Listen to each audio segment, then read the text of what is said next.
അനുഭവിക്കുന്നു, നിങ്ങൾ അനുഭവിച്ചാലും. റോഡുകൾ നോക്കിയാൽ മൊത്തം ഫ്ലെക്സുകൾ കാണാം. നമ്മുടെ ബഹുമാനപ്പെട്ട മുഖ്യമന്ത്രിയുടെ ഫ്ലെക്സുകൾ വെച്ചിട്ടുള്ള ബോർഡുകൾ കാണാം. അതായത് എന്താ ശരിയല്ല മാവ, ശരിയല്ലെന്ന് മനസ്സിലാവുന്നില്ല. മനസ്സിലായില്ല? മനസ്സിലാക്കി തരാം. LDF അല്ലാതെ മറ്റാരുണ്ട് എന്ന്, മറ്റാരുണ്ടെന്ന് നമുക്ക് കാണിച്ചു കൊടുക്കണം. ജോസിന്റെ എല്ലാ പ്രവർത്തനവും നമ്മുടെ നാടിന്റെ വികസനത്തിനാണല്ലോ എന്ന് ഓർക്കുമ്പോ ഒരാശ്വാസം. നമ്മളുണ്ട്, നാടിന്റെ വികസനത്തിന് മാറ്റത്തിന് നമ്മളുണ്ട് എന്ന് മറ്റാർക്കും കാണിച്ചു കൊടുക്കണം. മറ്റുള്ളവർക്കെല്ലാം കാണിച്ചു കൊടുക്കണം. ഓടുന്ന പട്ടിക്ക് ഒരു മുഴ മുമ്പേ എന്ന് പറയുന്ന പോലെ നമുക്കും ഒരു കലക്കണം. നമുക്ക് കലക്കണ്ട, നീ ഒറ്റക്ക് കലക്കിയാൽ മതി, ഞാനില്ല. എന്താ നിനക്ക് എന്നെ വിശ്വാസമില്ലേ? ഇല്ല. അല്ലെങ്കിൽ ഇപ്പം ഓരോരുത്തർ ചോദിക്കുന്നുണ്ട്, BJP ഭരിക്കുന്ന സംസ്ഥാനങ്ങളിൽ എന്ത് മാറ്റം, ഒന്ന് അവിടെ പോയി കണ്ടിട്ട് വാ, എങ്ങനെയാ. എനിക്ക് നിങ്ങളോട് പറയാനുള്ളത്, ആദ്യം നിങ്ങളൊന്ന് എവിടെ പോകണ്ട, നമ്മൾ വണ്ടി പിടിച്ച് പോകണ്ട, ഈ ഗൂഗിളിൽ ഒന്ന് നോക്കൂ അവരെന്തൊക്കെ ചെയ്തു. ഈ മാറ്റം ഇപ്പം കുറച്ച് വിടല് കൂടിയണല്ലേ. നീ നമ്മുടെ തറവാടിന്റെ പാരമ്പര്യം കാത്തു.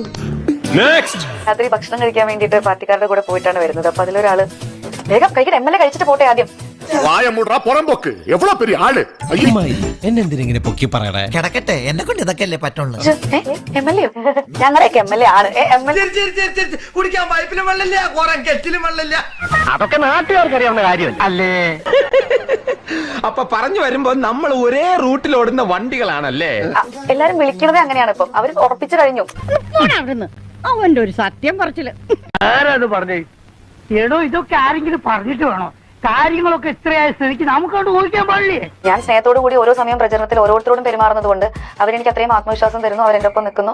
ഓരോ BJPയിലെയും 2020 പ്രവർത്തകര് എന്റെ കുടുംബാംഗങ്ങളെ പോലെ മാറിക്കഴിഞ്ഞു ഇത്രയും ചുരുങ്ങിയ ദിവസങ്ങൾക്കുള്ളിൽ. അവർക്ക് പുറത്തിരുന്നാലും മതി. അതെ, പുറത്തിരുന്ന് ചെവി അടിക്കാനുള്ള യുവമാരുടെ ഒക്കെ പണി. 1000 അവാർഡുകളെക്കാളും ഞാൻ വിലമതിക്കുന്നത് നിങ്ങളുടെ ഈ സ്നേഹത്തെയാണ്. നിങ്ങളാണ് എന്നെ വളർത്തിയത്. നിങ്ങൾ തന്ന ഊർജമാണ് ഈ സിരകളിലൂടെ ഒഴുകുന്നത്. ഇന്ന് തന്നെ വണ്ടിയിൽ കയറിയിട്ട് ഞാൻ ഫുള്ള് ഡിസ്കോ ഡാൻസ് ആയിരുന്നു. അത് ഇവനൊക്കെ ആര് വോട്ട് ചെയ്യാൻ, ഇവനൊക്കെ എവിടെ ജയിക്കാൻ? കെട്ടിവെച്ച കാശ് പോലും കിട്ടൂല. ഞാനൊരു വലിയ സംഭവം അല്ലേ? വേറെ ആരും ഇല്ലെങ്കിൽ ഒന്ന് കുഴിക്ക് പോവും, ഒന്ന് പുറത്തേക്ക് പോവും. അവസാനം ഞാൻ എന്റെ നടുപോയി. അത്രയും മോശം റോഡുകൾ. ഞാൻ നിങ്ങളൊക്കെ പറഞ്ഞു കേട്ടപ്പോ ഇത്ര മോശമാണെന്ന് വിചാരിച്ചില്ല. 4 ദിവസത്തെ പ്രചരണത്തിനുള്ളൂ എന്നുള്ളതാണ് അവരുടെ. അങ്ങനെ തന്നെ വേണം.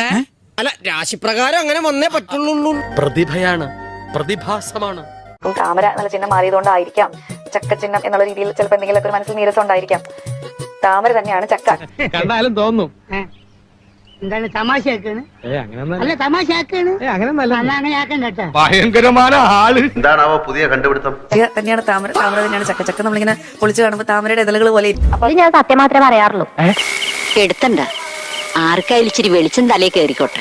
എല്ലാ കാര്യങ്ങളിലും കോർഡിനേഷനും ഒരു ലീഡർഷിപ്പ് റോൾ എനിക്ക് ചെറുതിലേ മുതലുണ്ടായിരുന്നു. എന്റെ അച്ഛൻ എപ്പോഴും തോളത്തെത്തിയിട്ട് പറയും, മന്ത്രിയാവുന്ന തോന്നുള്ളു. ഞാൻ പറഞ്ഞിട്ടില്ല. കാലത്തെ ആരാധ എന്നോട് പറഞ്ഞു, മുത്തുപട്ടർ ദേവേന്ദ്രന്റെ അച്ഛൻ. കളിയാകാതെ, മന്ത്രിയാവുന്ന എന്റെ ജാതകത്തില് അറിയോ?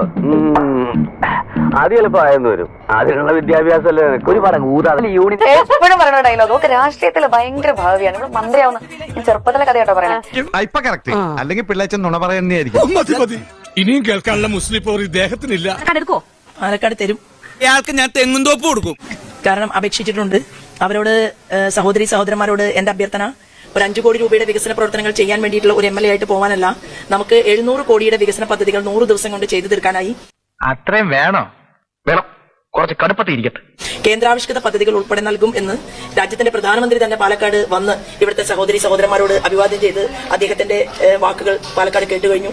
വെറും വാഗ്ദാനം കിട്ടുകയില്ല, അതുകൂടെ മനസ്സിലായില്ലേ? മോദിയുടെ ഗ്യാരണ്ടി. ഇവിടെ നിന്ന് വലിയ ഭൂരിപക്ഷത്തിൽ വിജയിക്കും എന്നുള്ള ശുഭപ്രതീക്ഷയുണ്ട്. പാലക്കാട് തരും എന്നാണ് ഞാൻ കരുതുന്നത്. മാറ്റങ്ങൾ നല്ലതാണ്, മാറട്ടെ, അല്ലെങ്കിൽ നാട്ടുകാരെ അടുത്ത് പെരുമാറട്ടെ.